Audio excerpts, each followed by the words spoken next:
What if one day you woke up and your houseplant walked away? Now, you might think that the idea of a mobile plant world is pretty silly. After all, despite all the strange things they do, plants are firmly rooted in the ground and have been for hundreds of millions of years. But what if our leafy friends were about to break free from their pots and take a hike?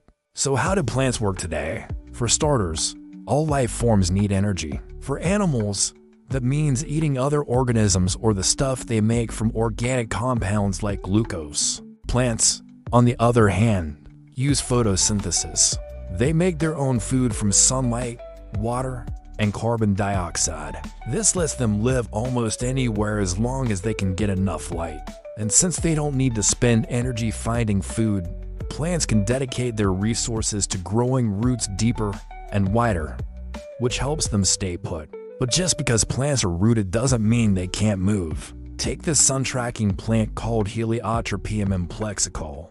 Its leaves move throughout the day so that its flowers always face the sun. Then there's the Venus flytrap, which snaps its jaws around unsuspecting insects, or the sensitive Mimosa pudica, which curls up when touched. Plants already use muscles or muscle-like tissues to move in interesting ways, so it wouldn't be too much of a stretch to imagine them becoming even more mobile. So what would it take for plants to start walking? Well, they'd need some sort of muscle or muscle-like tissue to move themselves.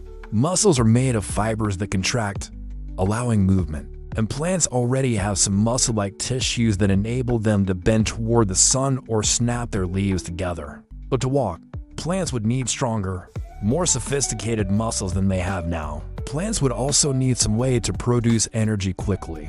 That's because muscle movement takes a lot of energy. As animals move around, their muscles use up ATP, the molecule cells use for energy. Normally, plants can make ATP through photosynthesis, but that process is slow compared to the fast-paced life of an animal. So plants would need a different strategy to keep up with their walking demands. Maybe they could use fermentation, which doesn't require oxygen and is about 10 times faster than photosynthesis. Or maybe they'd evolve new metabolic pathways we haven't discovered yet. Then there's the question of navigation. Animals use their senses to figure out where they are and where they're going. They might use their eyes to see landmarks, their ears to listen for predators, or their noses to smell flowers or danger. Plants would need something similar. Maybe they'd use light sensors to keep track of the sun, feel tiny vibrations in the ground with their roots, or even sense chemicals in the air and water. And these senses would have to work together to let the plants know where to go. Once they had muscles, energy, and a way to navigate, plants could start moving around. But how? Would they walk like us on two legs or four? Would they roll like a tumbleweed or creep like a caterpillar? Maybe something entirely new. And whichever way they chose, they'd leave telltale signs behind. Like how animals walk, leaving footprints, or drag their bodies, leaving skid marks. Scientists might even be able to find fossils of four-footed plants or rolling plants someday. But until then, it's anyone's guess what the world's first botanical Billie Eilish would look like. Let's say plants did evolve legs. How would that change our world? For starters, they'd be able to migrate like animals, following the best sources of food and light. This could be great for some plants.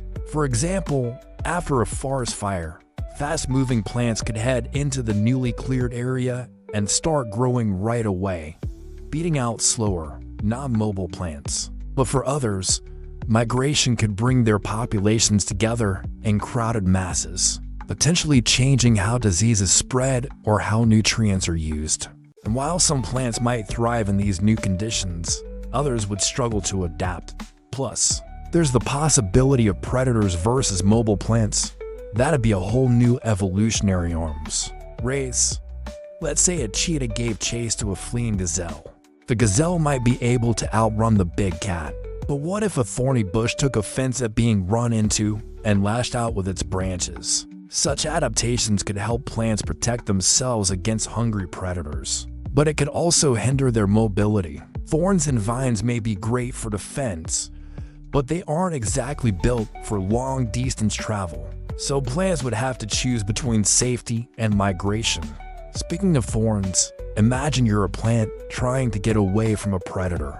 You sniff the air.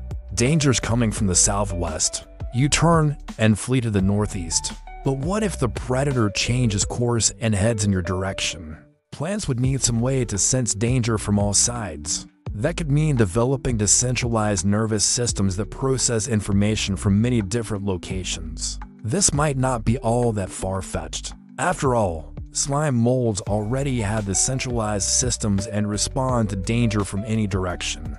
If plants became mobile, some species might be able to escape threats like deforestation or changing climate zones. Take the sundew, a type of carnivorous plant that lives near swamps. If sundews could walk, they might be able to escape as their environments dry out. This could help them survive, but it could also lead to problems for us humans. For example, imagine if our crops suddenly started wandering off. Farmers might try to build fences to keep them in place, but the plants could simply walk around or over them. And who knows what kinds of trouble a mobile fruit tree could get into. Maybe they'd block roads or train tracks or set up shop outside someone's house. Suddenly gardening isn't just a hobby, it's a full-time job. Herders might be needed to watch over fields and keep the plants in line, and your indoor plants would become mobile roommates. They might wander around your house following the light or even climb up walls and furniture. They'd certainly be a lot less low maintenance. And as more and more people kept mobile plants as pets, a whole industry would pop up to accommodate them. Companies would sell walking shoes for monsteras or fertilizers to help bonsai get around. But it's not all fun and games. Just imagine the mess a mobile cactus could make. Picture this.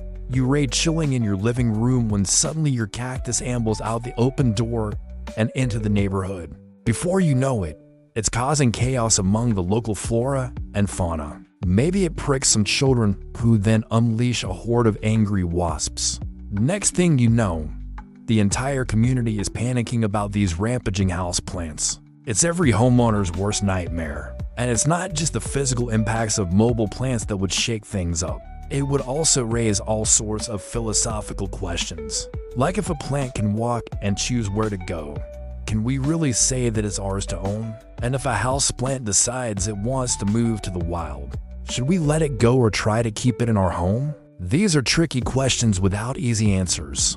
In the end, the world of mobile plants might look funny and quirky at first, but it would also be a whole new world for us, one that could change everything we know about nature and our place in it. The idea of plants that walk might seem far-fetched, but it makes us wonder what else we don't know about the natural world. So the next time you look at a seemingly simple houseplant, remember that it could be hiding some surprising secrets. Who knows? Maybe it's planning its next move even as we speak.